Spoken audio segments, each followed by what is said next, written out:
Hey everybody, welcome back to my channel. So today's video is a little bit different. I'm going to let you guys get to know who I am as a person or how I got to be who I am today.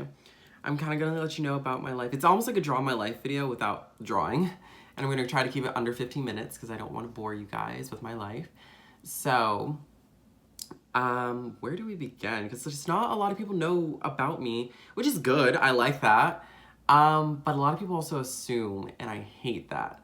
And I would rather just people know facts straight from the horse's mouth. Nay. So I don't know where to begin because I just have never talked so much about myself. Like, I haven't even, like, my best friend of like 12 years just found out like half of the things I'm about to tell you guys. So I guess let's start from the beginning. So my mom and dad, I guess, met in the early 90s. She was really infatuated with him and she thought she was going to marry him, have all his kids, and they were going to grow old together and have this whole fairy tale life together. But that didn't happen. Fast forwarding to 1994, that's when the year I was conceived. I was born August 23rd, 1994. Oops, sorry, gotta fix something there. So I was born August 23rd, 1994. I'm a Virgo. Virgo Leo cusp, so I can definitely see the Leo aspects, but yes. And when I was, before I was even born, 6 months into my mother's pregnancy, my father had cheated on my mother and my mother caught him. And of course she was heartbroken, furious, because how could the man she loved and had planned this big future with do this to her? Don't know. So after that, my mom and dad decided to, split their time with me. I was going back and forth. They were giving each other, their respectful time. I think I was with my dad for the most part on the weeks and my mom on the weekends, because also my mom, I don't think, was ready for the responsibility alone to take care of me. She, she thought, the love of my life will also be there to help me and guide me through this and, like, let me know if I'm doing something wrong. So that just didn't happen. So now we move forward a little bit. I'm starting first grade now. I think in first grade, that is when my mom, so starting first grade, I now have the weekend to my mom. I just finished my first week of first grade and I'm going over to my mom's house for the weekend. So as we're there, me and my mom was getting slick and said something, and me being still who I am to this day, I got mad. I was like, okay. So I went into my room and started to cry, and I was just like, whatever. But then I hear like a knock on the door, like banging, and I'm like, what's going on? And I can hear my mom's new boyfriend just like running through the halls. I hear my mom running through the halls. I'm like, what the hell's happening? So I peek my head out to find out that my mom is actually being arrested. And I don't know why. All I can see is my mother crying, bawling her eyes out, telling me, I'm really sorry, I love you. I don't know what's gonna happen, but just know I love you. So I'm just like, okay, I guess this is for maybe like a day or two. I come to find out a week later that my mom is arrested and she will not be released until 2005 when I am in the 5th grade. So that forces me to live with my father permanently and just spend every waking moment with him. And that was not pleasant because living with him, he was a drunk. He loved to fight people. He was very abusive, not only to me, but all his girlfriends. Like, he hit them, he hit me. He was always right in his head. His method of discipline, his method of living was always correct. So if you tried to tell him something, it was wrong. He did not, it just wasn't logical to him.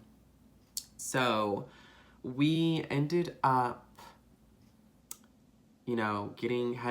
butting heads because I wanted to just, like, at an early age, I believe, like, in the 2nd grade, I just remember being obsessed with, like, makeup, being obsessed with, like, skinny jeans and crop tops and anything that was fun. I was like, I want to do that. So, but that I kind of hid for a while. So at this point, I think my father has now met his new girlfriend and they're doing their thing. My sister and my brother are now conceived at this point. I don't really get to see them that much. I didn't get to see them that much, I believe. I don't remember why or what the reasoning was, But I would definitely see them on the weekends. I definitely spent my time with them. I definitely grew up with them and like still have my time, but I didn't see as much of them when everything first had happened. And then same pattern. He ended up cheating on her with another girl, her best friend, amazing, and had two of my other sisters with her. And so then, moving to another place, having to like, just not even moving. I think I was still living in my old place with my father, just me and him in that place. And we were just like, I was alternating, like seeing them all throughout the weekend through different houses or whatever, or we would all just spend the night at like the place I grew up, and that was that. And then I think after that, I'm trying to remember this correctly. The abuse still was very strong. Like if my grades were slipping, I, got black bruises from my ass to my back just for getting a question wrong. I was so scared to even, I remember my intern report, if anyone remembers what those are. It's saying, I have amazing potential and I'm excelling in every other subject but math.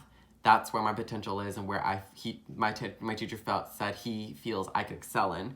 And I was scared to show him that just because it said I'm not doing my best, because I felt like my dad was going to beat me. So I hit that, and I remember that day, he literally beat me for, I shit you not, like 20 to 30 minutes. So I was destroyed.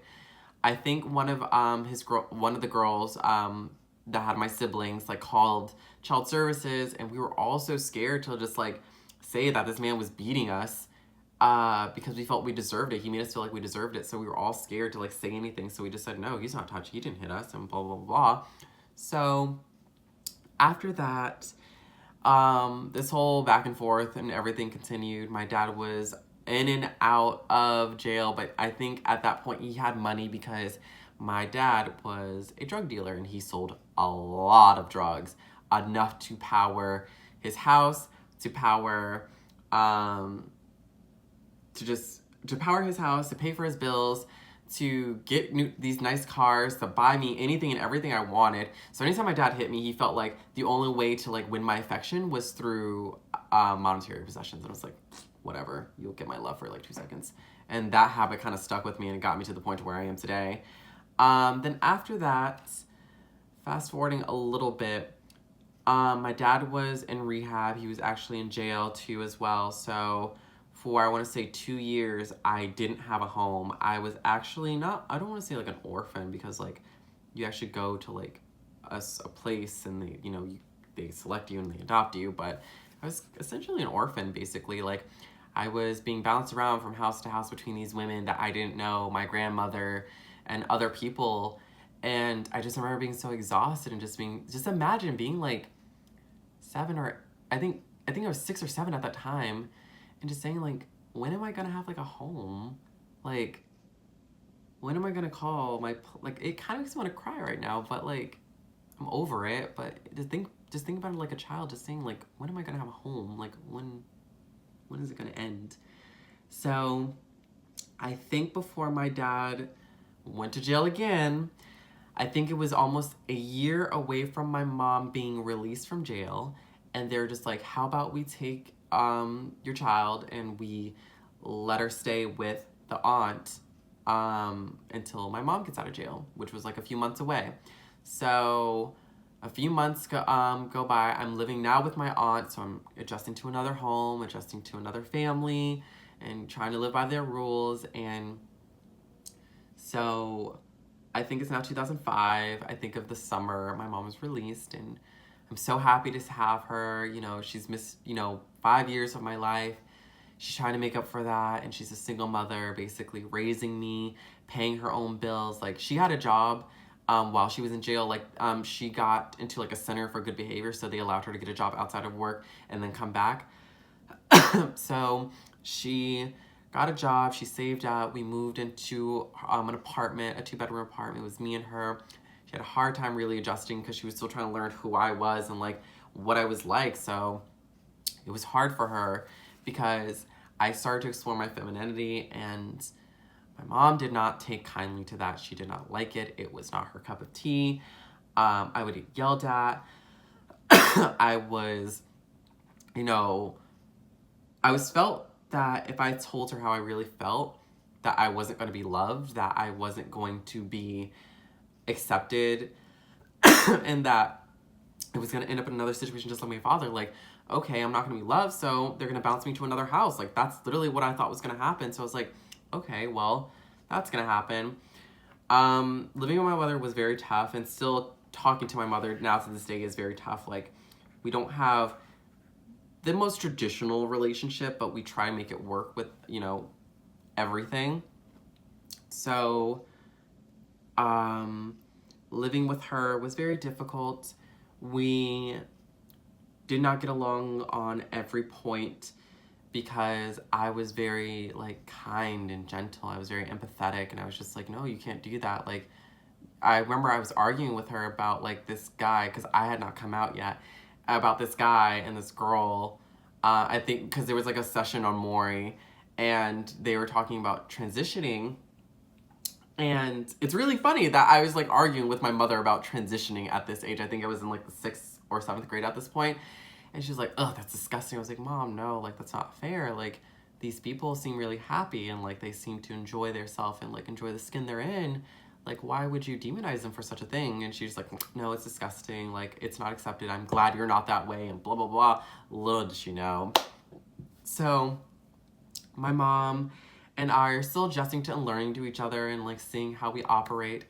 Living with my mom was definitely a lot more stable than living with my father, because, like, once my mom was out of jail, she stayed out of trouble. She made sure she had a great job, made sure that food was on the table. Not to take away that, like, you know, she was rough around the edges and we did not get along, but that does not take away that she was definitely a great mother. She made sure that I was fed. She made sure that I was going to be on the right track, and that I was going to go to school, and that I was, you know, I had my head in school, and that it wasn't focused on, like, very petty bullshit. So, though we didn't see eye to eye all the time, she was still a great mother, and is a great mother. She's still alive. I don't want to say was. Yeah. So, we ended up, I think, so the boyfriend, wow, I can't believe I forgot this. The boyfriend that she met, and that took me back to my father's a long time ago, they actually stayed together, and they got a house together. So my mom was we were all living together, and it was so happy. It was so great to have, like, this whole kind of, like, family moment. I felt like I finally had a home that was stable, that had, like, two, you know, a father and a mother figure that can, like, mold me into someone that was decent. I was just so excited for that. And he was a very big part of my life. I still do wonder about him. I don't know, and out of respect for my mom, I don't try to contact him. He wasn't a bad person at all, by the way. He was very sweet. He was just the bee's knees. I loved him. But things did not work out between them, and they decided to call it quits. So me and my mom decided to take our leave and find an apartment together elsewhere around 2000. When did that happen? I think 2007. In middle school, she decided to, like, find an apartment and just live her own life and truly be a single mother raising me on her own at this point. But that's all for now. This is just the first part. I'm thinking I'm going to break this up into 2 parts. I'll probably make the second part either sometime later this weekend or next week, and kind of get into my teenage years, to my late teens, and then let you know how I got to where I am now. So thank you guys for watching. I hope you enjoyed this first part. Hopefully you guys enjoyed it and you're kind of getting to know who I am. I'm sorry to break it up in chapters. It's just far too long. I think I would literally take an hour to explain everything. So I'm just gonna break it up for now. But until then, you have this video and some other ones if you want to look back on others. But until next time, bye guys.